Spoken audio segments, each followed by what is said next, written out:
নমস্কার সবাইকে, আমি রিঙ্কি চলে এসেছি আরও একটি নতুন ভিডিও নিয়ে।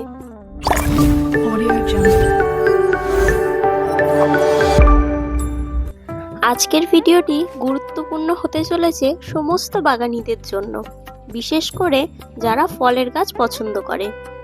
তোমরা যারা ছাদ বাগানে আম গাছ লাগিয়েছো, এই সময়ে লক্ষ্য করে থাকবে আম গাছে প্রচুর মুকুল এসেছে। কিন্তু এই মুকুল আসার পর একটা চিন্তা তো সবার আগে আমাদের মাথায় আসে, যে এই মুকুলগুলোকে কিভাবে ফলে পরিণত করব। তো আজ আমি তোমাদের বলবো সহজেই কি করে আম গাছের মুকুল থেকে ফলে পরিণত করবে, কিংবা আম গাছে মুকুল আসার পর তোমরা কি পরিচর্যা করবে। ভিডিও শুরুতেই তোমাদের জানিয়ে দিতে চাই, ওয়েদার কিন্তু চেঞ্জ হয়ে গেছে, সেটা হয়তো তোমরা নিজেরা বুঝতেও পারছো। আম গাছে সাধারণত মুকুল আসে জানুয়ারির মাঝামাঝি সময় থেকে, কিন্তু তোমরা হয়তো লক্ষ্য করেছো জানুয়ারি মাস এখনো শেষ হয়নি, কিন্তু প্রায় অনেক গাছেই মুকুল চলে এসেছে। আমার ছাদ বাগানে আম গাছেও প্রচুর মুকুলের দেখা মিলেছে।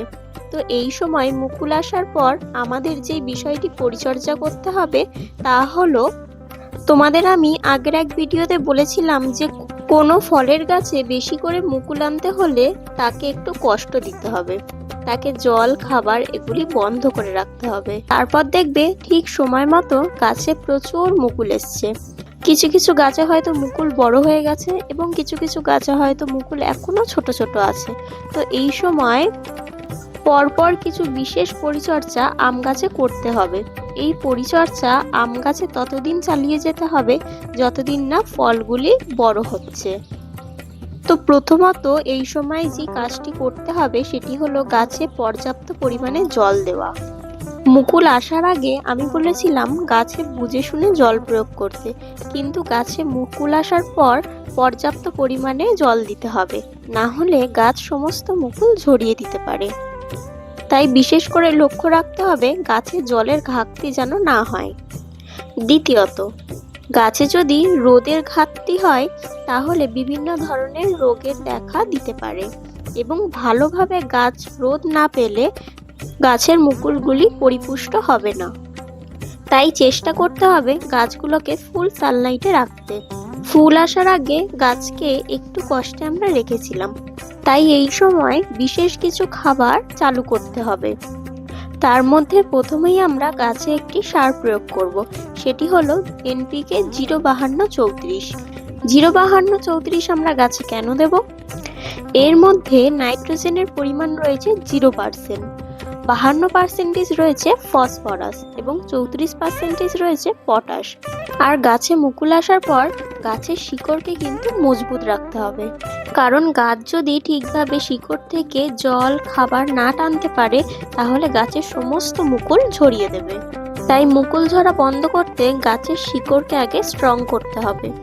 এবং এই 05234-এ যেহেতু 34% পটাশ রয়েছে, আর আমরা সকলেই কম বেশি জেনে থাকি পটাশের কাজ হলো গাছের রোগ প্রতিরোধ ক্ষমতা বাড়িয়ে তোলে এবং গাছে ফুল ফল ধরাতে সাহায্য করে।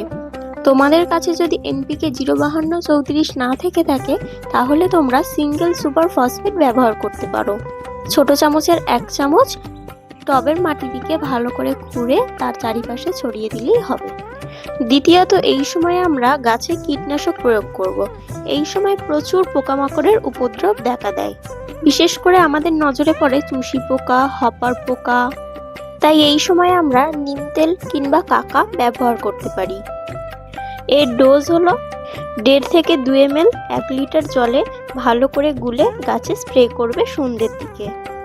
তবে কীটনাশক দেওয়ার ক্ষেত্রে অত্যন্ত গুরুত্বপূর্ণ একটি কথা জানিয়ে রাখি, গাছে মুকুল আসা যখন শুরু করবে তখনই তোমরা এই কীটনাশক দেওয়া কমপ্লিট করে নেবে, কারণ মুকুল একবার ফুটতে শুরু করলে তখন কোনো রকম কীটনাশক ব্যবহার করা একদমই যাবে না, এমনকি নিম তেলও ব্যবহার করা যাবে না।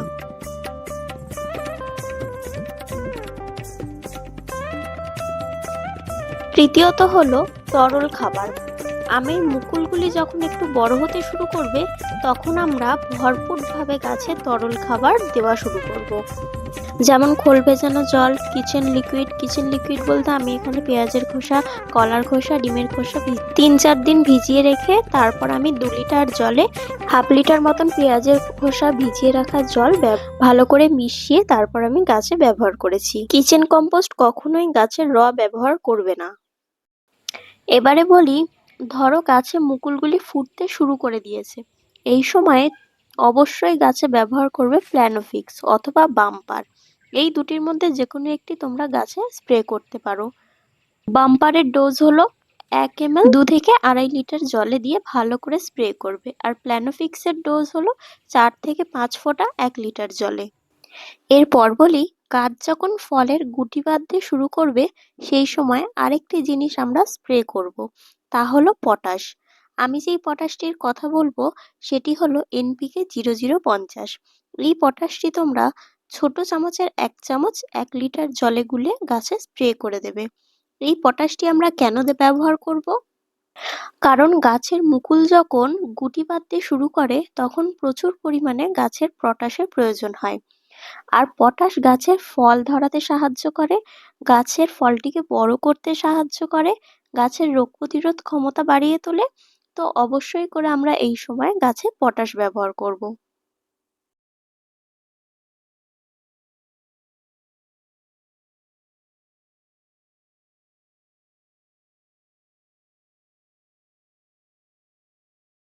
তো এই ছিল আম গাছে মুকুল আসার পর গাছের পরিচর্যা। যদি তোমাদের ভিডিওটি ভালো লেগে থাকে অবশ্যই একটি লাইক করো, এবং আমার চ্যানেলে যদি নতুন হয়ে থাকো তাহলে চ্যানেলটি সাবস্ক্রাইব করে আমার পাশে থেকো। যদি আরও কোনো ইনফরমেশনের দরকার হয় তাহলে আমাকে কমেন্ট করে অবশ্যই জানিও, আমি তোমাদের সমস্ত ডাউট ক্লিয়ার করে দেওয়ার চেষ্টা করব। আজকে আসি, পরবর্তী ভিডিওতে আবার খুব তাড়াতাড়ি দেখা হচ্ছে।